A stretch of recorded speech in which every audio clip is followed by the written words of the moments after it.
Hi everyone, Ms. Rhona here with a brand new episode of Practice Time. I believe this is episode 46, first one of the 2021-2022 school year. This is a series where I share practice tips and tricks, cover different aspects of, learning and practicing a musical instrument. Other times I bring on guests and we discuss all sorts of musical things and, sometimes go on tangents. Check out last season. All right. So today I want to talk to you about, beginning music lessons. You've made that decision to take music lessons, but you don't know where to start.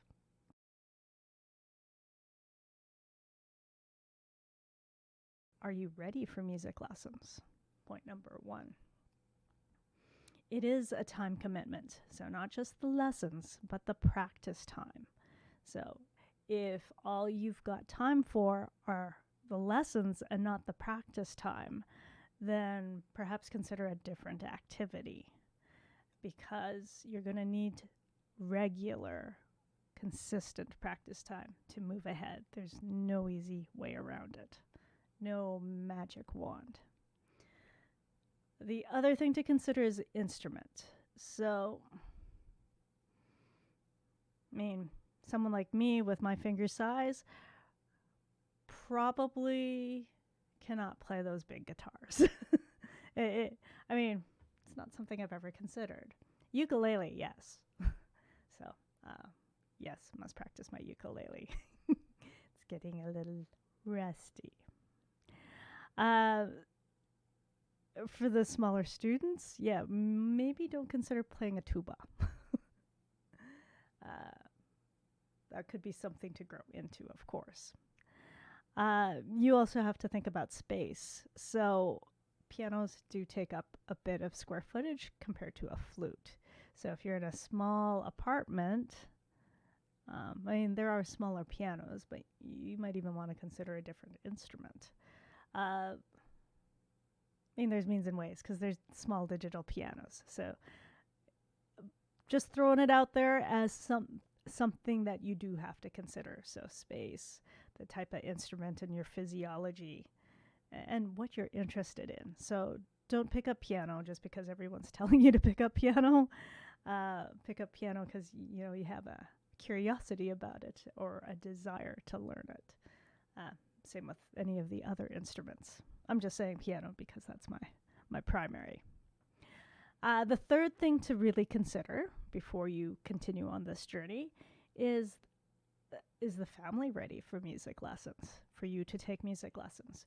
It is a family commitment, so parents have to drive the student to and from lessons, to and from exams, music festivals, competitions, other musical events, even concerts. So that needs to be considered. Helping the student establish a regular practice routine, which I'll cover in the next episode, and a really good practice environment. So, for instance, when I was taking lessons, the piano was right by the TV. In hindsight, not the best place. So a quiet-ish room free of distractions is ideal.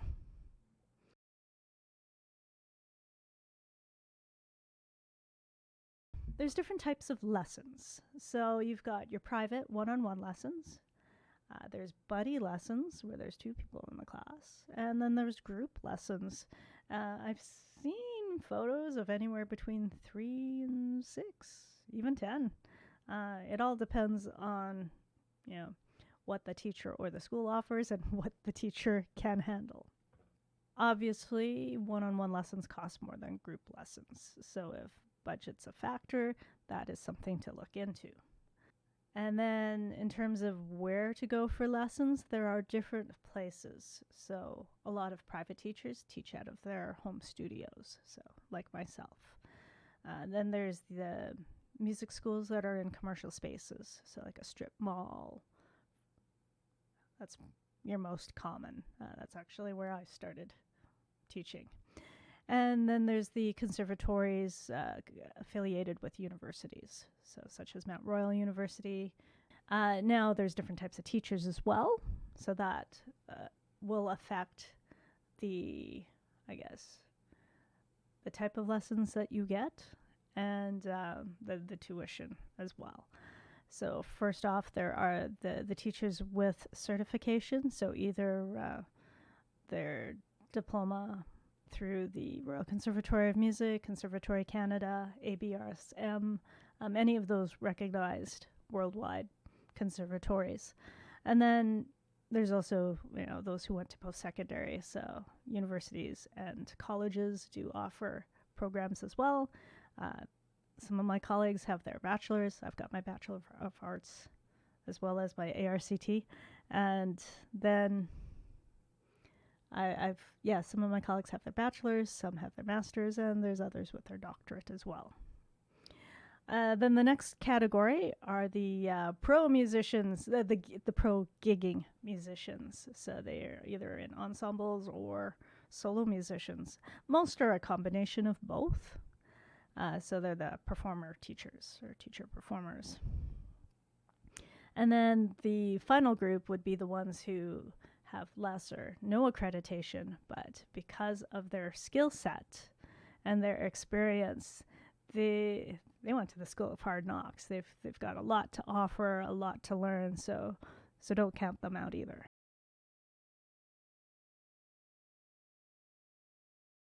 First off, ask your family and friends. Especially if you know that the student in the family has been studying with that teacher for a while. Obviously, they're happy enough to keep going, and the teacher's happy enough to keep going as well. So start there. Next up, you can take a look at any of the music teacher associations. So in Alberta, we've got the Alberta Registered Music Teachers Association and the Alberta Piano Teachers Association. Now that's piano specific. There's also the Alberta Strings Association, and NATS, the National Association of Teachers of Singing. Now, if you're in a different province, there are different provincial registered music teachers associations. We're all under that umbrella of the CFMTA, the Canadian Federation of Music Teachers Associations. I know, lots of acronyms, I know. Now, down in the States, there is NATS as well, and MTNA. That's the big one. Now, Royal Conservatory and Conservatory Canada, I don't know about the others. They do have a teacher directory on their website as well, so that's another place to check out. And then finally, there's good old Google or your community newsletter, so do a search.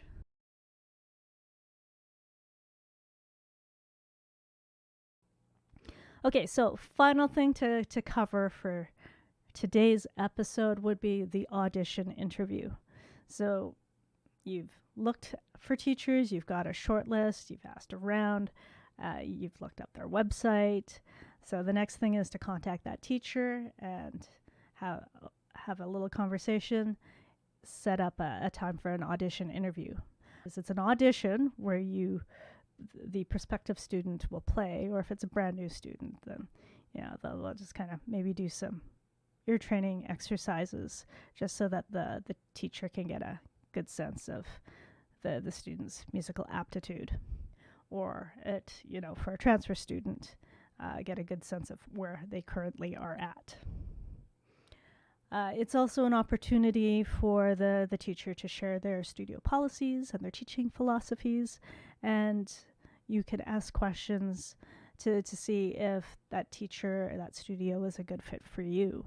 So, I mean, the big things that do need to be addressed would be tuition and rescheduling. So some teachers have a no lesson makeup policy. So if that is not something that you want, then look around, because there are other teachers who do have a lesson makeup policy. Now, some teachers have, set group classes. So if you just want to stick with one-on-one, I mean, you get to learn that at the audition interview. So it's a chance for both sides to feel each other out and see if, the vision's complementary, if, the policies are something that you as a prospective student and a family are, willing to play ball with. And for us teachers, it's a chance for us to see, okay, how cooperative is this family going to be? Because really when it comes down to it, you want to see if there's the shared vision or shared philosophy about, the musical journey or the learning process, and see if, how well you communicate together. It's kind of like speed dating. You're just trying to see if there's like enough of a spark there that you want to give it a shot, right? If you or the student in the family has any unique learning needs, then it's good to bring that up with the teacher. And it's totally fair for you to ask, what's your experience with kids with autism? What's your experience with kids with dyslexia? I'm saying kids, but I mean even adult students as well. So that's also the time to bring that up and see how they handle that, or how we handle that. And then, teaching philosophy. That's another big one. I don't think a lot of parents ask about that. So there's like process-based ones and I guess results-based ones and ones in between. And then you've got some teachers who specialize in classical, some who specialize in exam prep, and some who specialize in, jazz, the contemporary styles. So keep that in mind as well. So if you're thinking, never ever want to do an exam, then you need to make sure that you find a teacher who's okay with that.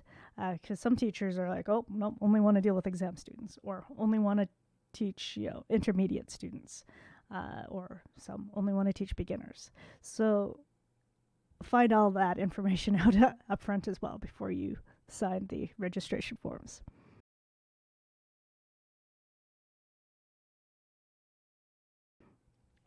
I think that is it. Those are the main points I wanted to cover today.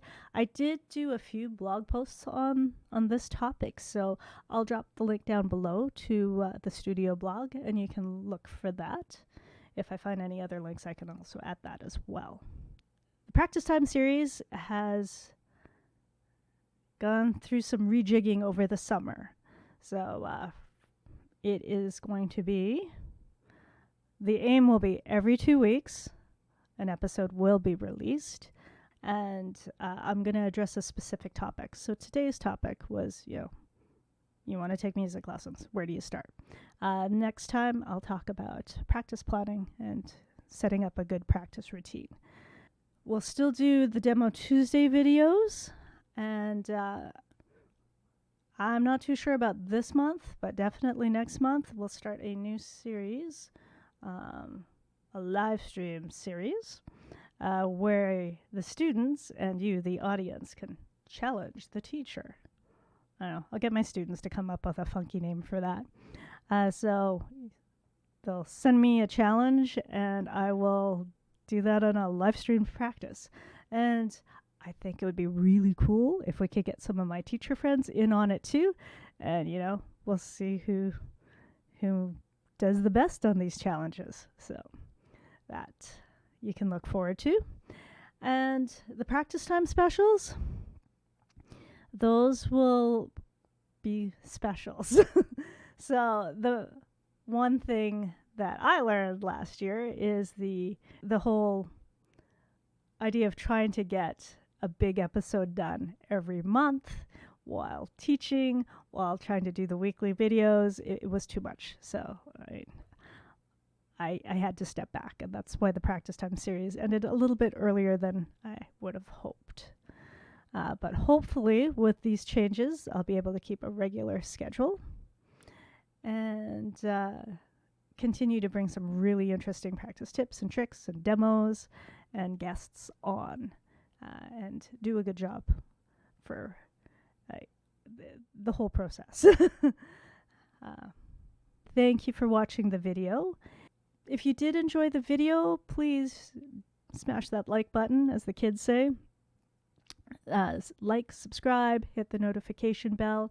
If you want to support the channel, you can check out our Ko-fi page down below.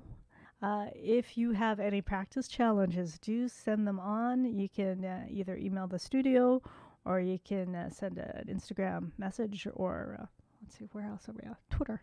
Yeah, Twitter's the other one.